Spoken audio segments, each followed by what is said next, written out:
Alright, so I got this physics question in today, and it asks, the front wheels located far out in front of a racing vehicle help to keep the vehicle from nosing upward when it accelerates. What physics concepts play a role here?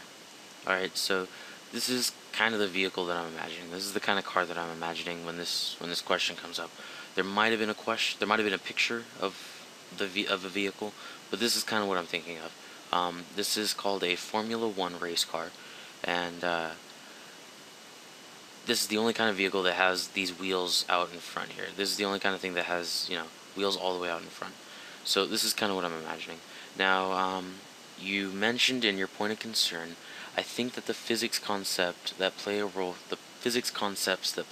here, uh, is centrifugal force. Your grammar's kind of off, so I'm reading this with difficulty. And then you mentioned, but I don't clearly understand what's going on. Alright, so there's actually a lot of reasons that I can come up with, but it really depends on what you guys are talking about in class. So, in the future, if you have a question like this, in the point of concern, mention what you're going over in class. I know I have a section for chapter and you just put 8, which is fine, but in your point of concern, in a question like this, there's a lot of physics going on in these cars. So, mention what you're doing in class. Alright, so I'm going to go ahead and cover some of my ideas here of what I think this might be going on. The first thing that comes to mind is this fin that's out in front. All right, so there's this fin out in front here, and it has this kind of shape. All right, so this kind of angled shape, and the wheel is immediately behind it. All right, and this kind of downward fin here. Um, I guess you have to know a little bit about aerodynamics. So I'm going to talk really quick about how a wing works on a plane. So imagine you have your plane wing here, and it has kind of like a teardrop shape to it. All right. So actually, that's not that good. It's kind of fat. All right. So let's do this again. It has this teardrop shape and comes back. That's a lot better. All right. Cool. So imagine the wind is coming this way. So the plane is flying. The wing is going in this direction, but all of the wind is coming this way at the wing, at the front end of the wing. This is the front end of the wing. Alright, so now as you have your wing and wind is coming over, wind has to kind of curve over the wing, has to curve over the top of the wing. And under here, it only just goes straight. It continues straight, and that's all it does on the bottom. Alright, so as the wind is coming over, as the air is coming over the top end here, it has to move faster. Alright, so it's kind of bending out of the way. Here it just kind of goes along the bottom. Nothing's really pushing it or moving it, other than this front edge here. But once it goes over the top, it's moving a lot faster. And you can kind of test what I'm talking about here. Imagine you have, here's your face. Let's see, here's some eyes, nose, and mouth. It's kind of a kiss face there. Alright, and there's your eyes. So imagine you hold up a piece of paper to your mouth. So say it looks like this, and kind of it's bent over, and it comes up, and you're holding it from the corners right here. When you blow over the top of the paper, air goes over the top of this paper. When you blow over the top of the paper, faster air creates lower pressure. So what's going to happen is, down here, this is going to be normal pressure. Down here is going to be normal. Alright, so this is going to be normal, but up here it's going to be less. And when that happens, this normal pressure actually, it doesn't really, yeah, I guess it's pushing up on the bottom of the paper when there's less pressure up on top here. So there's less of something pushing down and more of something pushing up. So your paper actually rises up as you blow over the top of your paper. Alright, so here's my funny picture. You can look at that when we look at this. So as wind is going faster over the wing, there's lower pressure on top here. Alright, so there's lower pressure on top here, and I guess just normal pressure on the bottom. So the lower the pressure is on top, the more this wing is pushed up. So what's happening here is the wing is being pushed up the same exact way right here that this paper is being driven up by you blowing over the top of it. Alright, so imagine this. So any wind that comes underneath here, so this car's coming in this forward direction.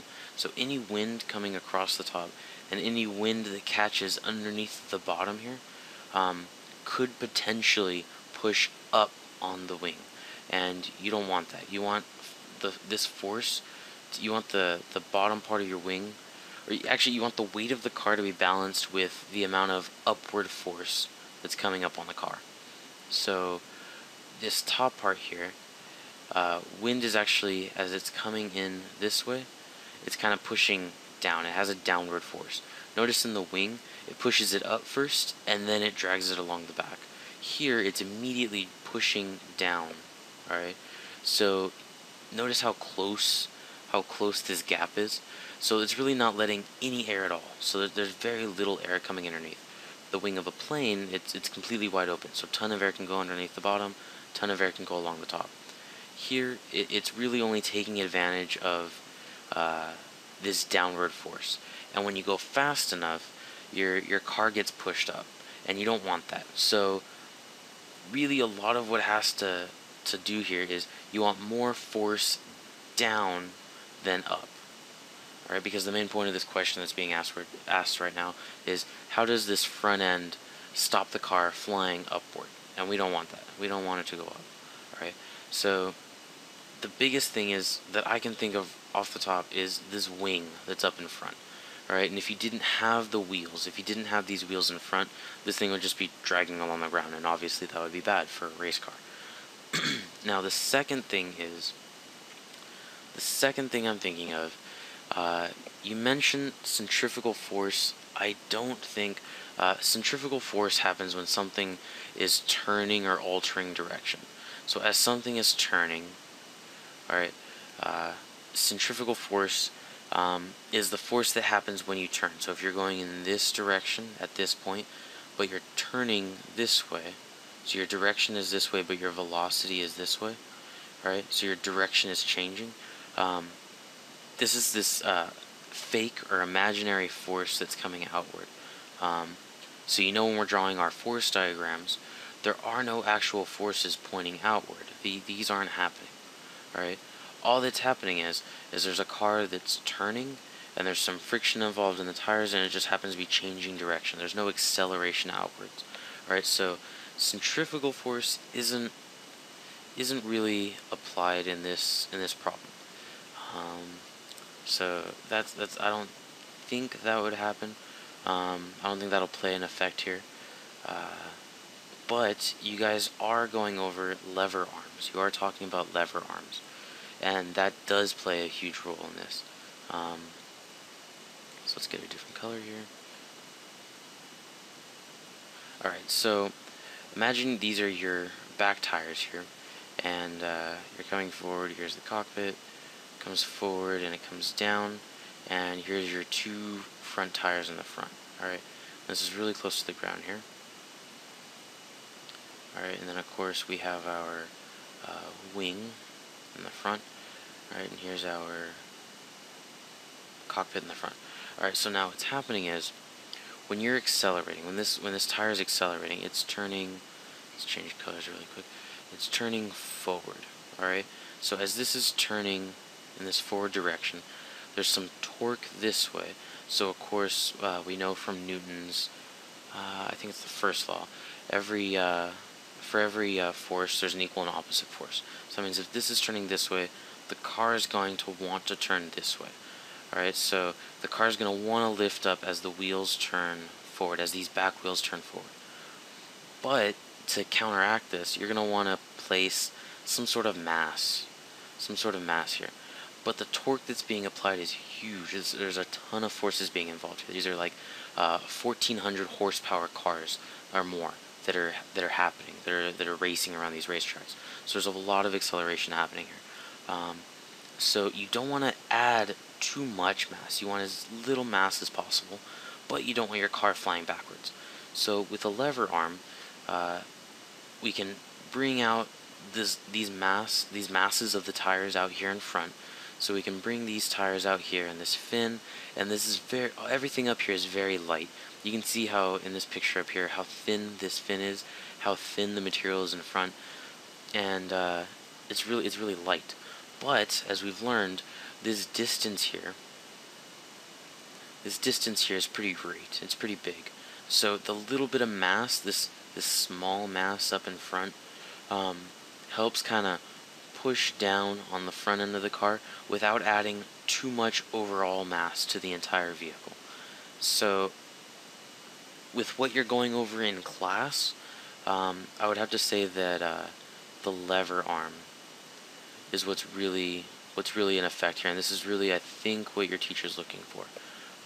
My second guess would definitely have to do with the fin, and I think the fin up here plays more of an effect than the lever arm, but I think, because it also mentions in the question, the the front wheel's located far out in front.